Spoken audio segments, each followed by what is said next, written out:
Emmiganur MLA జయనాగేశ్వరరెడ్డిని విమర్శించే స్థాయి YCP నాయకులకు లేదని మాచాపురం టీడీపీ నేతలు ఫైర్ అయ్యారు.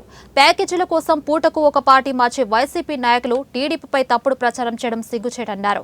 గతంలో 2014-2019 వరకు టీడీపీలో ఉండి వైసీపీకి కోవట్టుగా పనిచేసి 33 ఎకరాల భూమిని ఎస్సీలకు ఎమ్మెల్యే జయనాగేశ్వరరెడ్డి చేతుల మీదుగా పట్టాలు అందించిందన్నారు.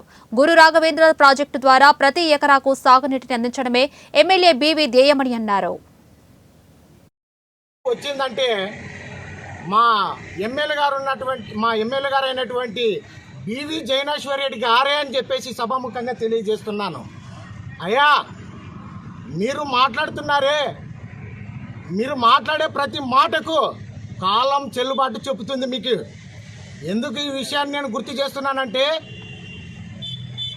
ఒక గుర్తింపు ఇచ్చిన వ్యక్తిని, తల్లి పాలు ఇచ్చినటువంటి వ్యక్తిని నువ్వు రొమ్ము గుద్దుతున్నావు. జాగ్రత్త, నోరు అదుపులో పెట్టుకొని మాట్లాడితే మంచిది. లేకపోతే మటుకు తగిన పరిణామాలు మీరు చూస్తారు. ఖచ్చితంగా అవి ఏమనేది మేము కూడా చేస్తాము. ఇంకా ఒక నాయకుడు, గ్రామంలో ఉన్నటువంటి ఒక నాయకుడు కూడా మాట్లాడాడు, రెడ్ బుక్, ఆ బుక్, ఈ బుక్ అని.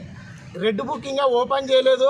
రెడ్ బుక్కే ఇంత మీరు ఎదబడితే ఇంకా మా నాయకుడు నిజంగా చూస్తే మటుకు మీకు ఊర్లు ఇడిచాల్సి వస్తుంది. మేము అటువంటి పనికి మేము పోము. మా నాయకునికి ఆ లక్షణాలు లేవు. మా ఎమ్మెల్యే గారు అయితే మాత్రం తెలియడం లేదు జయనాగేశ్వరరెడ్డి అభివృద్ధి పనులు. కాబట్టి వీళ్ళు మన పార్టీ నుంచి వేరే పోయినారు కాబట్టి వాళ్ళకి కొంచెం మతి స్థిమితం లేకపోయింది. వాళ్ళని ఎలాంటి మతి స్థిమితం లేక మాట్లాడుతున్నారే కానీ వాళ్ళు మంచి మనసుతో, మతి స్థిమితం అంటే ఏమి, మనసు స్థిమితం లేనప్పుడే మతి స్థిమితం అయిపోతుంది. కాబట్టి వీళ్ళందరూ ఎన్ని మాటలన్నా ప్రజలు గ్రహించబోరు. ప్రజలు ఎప్పుడు చూపిస్తారంటే ఎన్నికలలో